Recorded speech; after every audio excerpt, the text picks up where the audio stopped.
Métro, boulot, gynéco. Le micro des gynécos, les podcasts de la GOF. Bonjour à toutes et à tous, vous êtes sur le micro des gynécos, votre rendez-vous pour décrypter les avancées en gynécologie et obstétrique. Aujourd'hui, Océane reçoit la professeure Sibyud, gynécologue obstétricienne à l'hôpital Armand-Trousseau et professeure à l'université de la Sorbonne pour parler du protocole Prédimap. Ce dispositif innovant pourrait révolutionner la prise en charge des femmes présentant des signes de menace d'accouchement prématuré. Explication dans cet épisode. Bienvenue, professeur Sibyud, sur le micro des gynécos. Aujourd'hui, on va discuter de menaces d'accouchement prématuré. Bonjour et merci de m'accueillir. Avec plaisir. On pourrait commencer par introduire le sujet en rappelant les causes ou les facteurs de risque principaux de l'accouchement prématuré et comment faire le tri parmi les patientes qui consultent pour contraction avant le terme, de celles qui sont à haut risque, de celles qui, potentiellement, pourraient nécessiter moins d'intervention. Alors oui, l'accouchement prématuré déjà, c'est quelque chose qui est multifactoriel. Parmi les causes de l'accouchement prématuré, on va écarter tout de suite la prématurité induite, c'est-à-dire celle qui est liée à des pathologies comme la prééclampsie, le retard de croissance, qui donne aussi de la prématurité, mais c'est pas du tout le même mécanisme. Et puis, il y a la prématurité qui est liée à une rupture prématurée des membranes et puis une mise en travail qui se fait dans la foulée ou dans un contexte infectieux. Donc ça, c'est encore autre chose. Mais c'est vrai qu'aujourd'hui encore, la cause principale d'accouchement prématuré, c'est la mise en travail à membrane intacte, prématurément, spontanée, et donc ce qui fait suite à la menace d'accouchement prématuré. Aujourd'hui, il y a énormément de femmes en France qui consultent pour menace d'accouchement prématuré. Et comment est-ce qu'on les prend en charge, ces patientes? Eh bien, on les hospitalise et puis, si elles sont dans une maternité qui n'est pas adaptée à l'âge gestationnel de leur grossesse, on peut être amené à les transférer dans une autre maternité, de type 2 ou de type 3. On leur administre des corticoïdes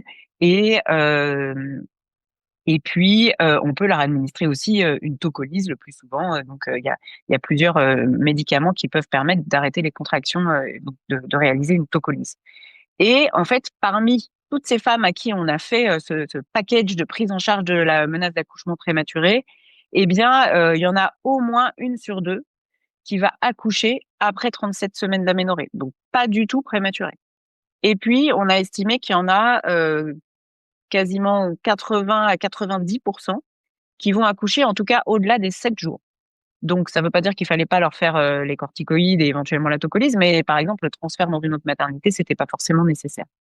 Donc l'objectif, ça serait, de pouvoir vraiment cibler les femmes, à qui, toutes ces prises en charge vont bénéficier et de, laisser un peu tranquilles les autres, celles qui vont accoucher à terme finalement. Comment on fait aujourd'hui pour évaluer qui sont les femmes qui sont vraiment à risque d'accoucher prématurément? Eh bien, la méthode qu'on utilise le plus, c'est l'échographie du col.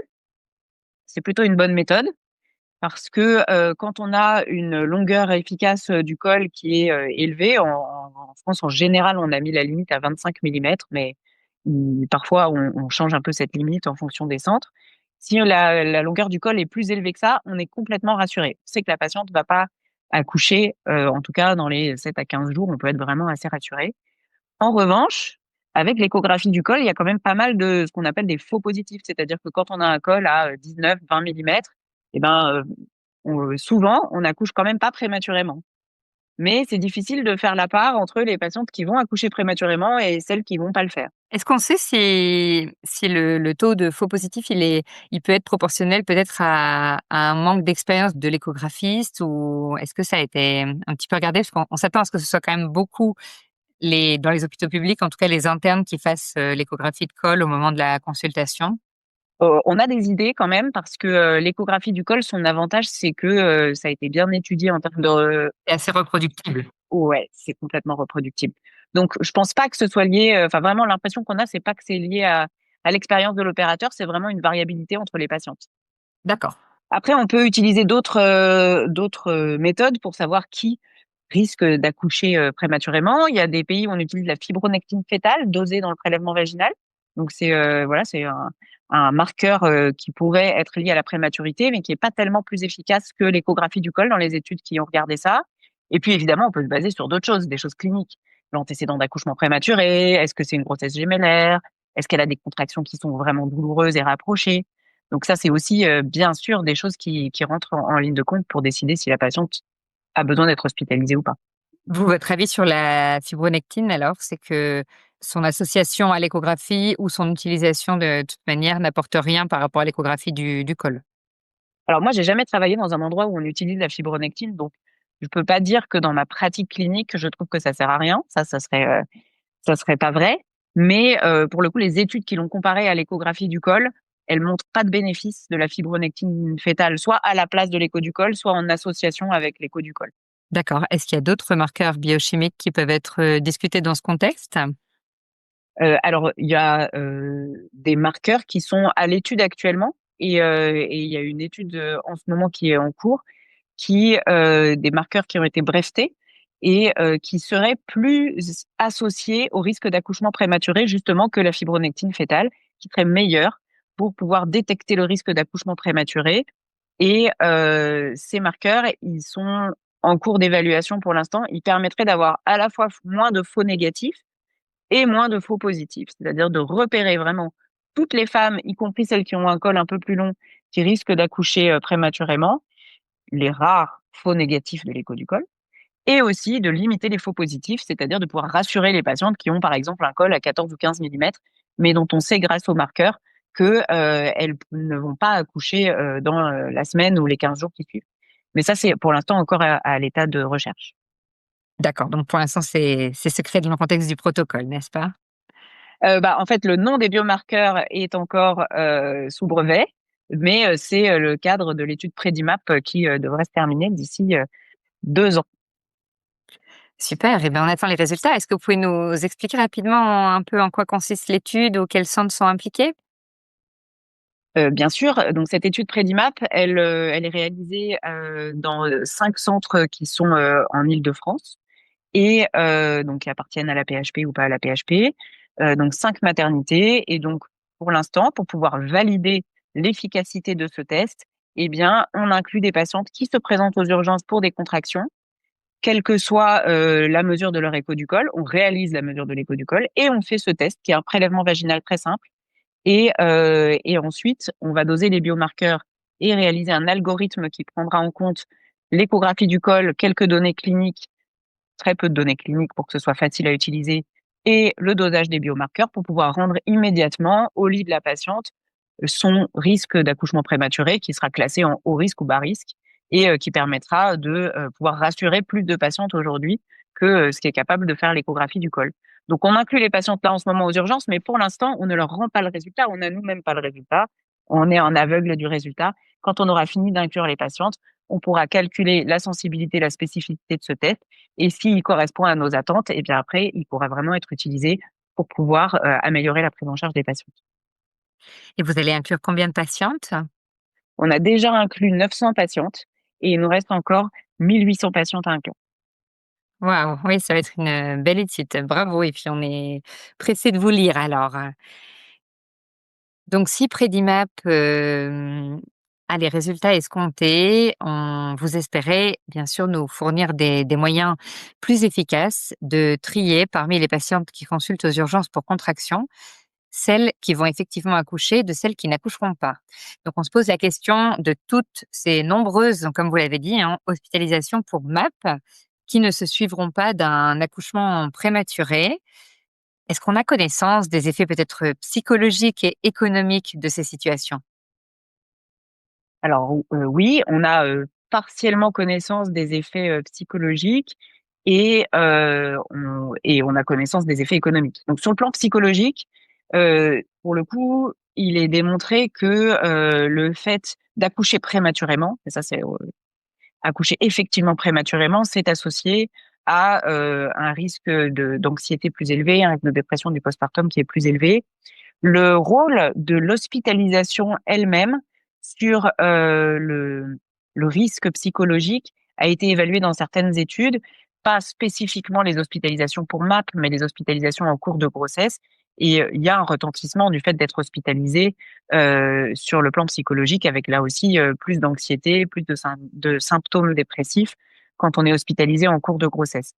Et évidemment, on aimerait que, en limitant les hospitalisations non nécessaires, on puisse diminuer aussi cet impact potentiel psychologique du stress fourni par l'hospitalisation et par ce qui est dit aux patientes sur le risque d'accouchement prématuré.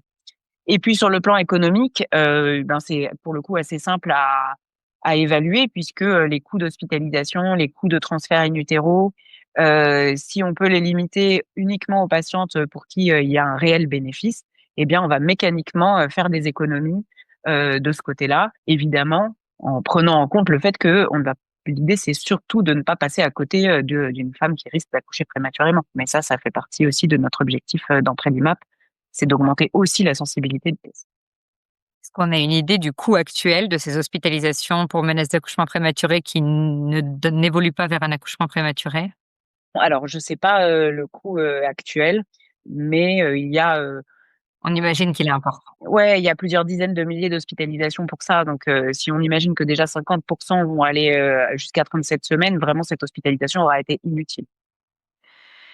Est-ce que l'idée, ce serait aussi de donner les corticoïdes qu'aux patientes qui vont accoucher dans la semaine? Vous avez dit au départ pas forcément, enfin ce serait déjà éviter les transferts in utero, mais comme maintenant il y a un petit peu tout le temps cette réticence sur l'effet des corticoïdes à long terme, si finalement les enfants accouchent à terme, qu'est-ce que vous en pensez? Je pense qu'effectivement, on a de plus en plus de raisons de penser que administrer des corticoïdes, c'est pas forcément anodin quand c'est pas nécessaire. Je remets pas en question l'indication des corticoïdes qui sont vraiment absolument nécessaires quand on accouche très prématurément, mais les donner pour rien, peut-être que c'est pas une bonne idée. Et oui, c'est probablement une piste intéressante de Predimap et de toutes les autres méthodes qui permettent d'éviter de prendre en charge des femmes qui n'en ont pas besoin, de limiter l'administration de médicaments pendant la grossesse et donc des corticoïdes. Donc oui, nous, l'idée de Predimap, c'est que si on nous dit bas risque, on n'administre pas de corticoïdes. Puis si la patiente revient 7 jours plus tard avec à nouveau des contractions, eh bien on refait le test. Si elle est passée en haut risque, on administrera à ce moment-là les corticoïdes. Et comme ça, en plus, on aura les corticoïdes dans la période où ils sont les plus efficaces, puisqu'il y a aussi la question de l'administration des corticoïdes dès qu'on fait un diagnostic de MAP, par exemple, parfois très tôt, à 24 ou 25 semaines, chez une patiente qui va ensuite accoucher à 30 semaines, par exemple. Et donc, l'effet des corticoïdes sera moins efficace que si elle l'avait eu entre 48 heures et une semaine avant son accouchement. Bien sûr. Au total, on retient qu'aujourd'hui, on n'arrive pas à estimer le risque d'accouchement prématuré de la manière suffisamment fiable qui nous permettrait d'adapter les hospitalisations et les traitements comme on le souhaiterait. Mais des études sont en cours pour évaluer peut-être de nouveaux marqueurs biochimiques qui amélioreraient la performance de la mesure échographique de longueur du col dans ce contexte. Les résultats de Predimap probablement d'ici 2027-2028. Merci professeur pour la participation. Merci à vous. Merci à tous de nous avoir écoutés aujourd'hui. Rendez-vous la semaine prochaine pour un nouvel épisode. Vous retrouverez toutes les ressources et références de ce podcast dans la description et surtout, n'hésitez pas à vous abonner à la chaîne, à lui accorder 5 étoiles, voire même à en parler autour de vous. Métro, boulot, gynéco.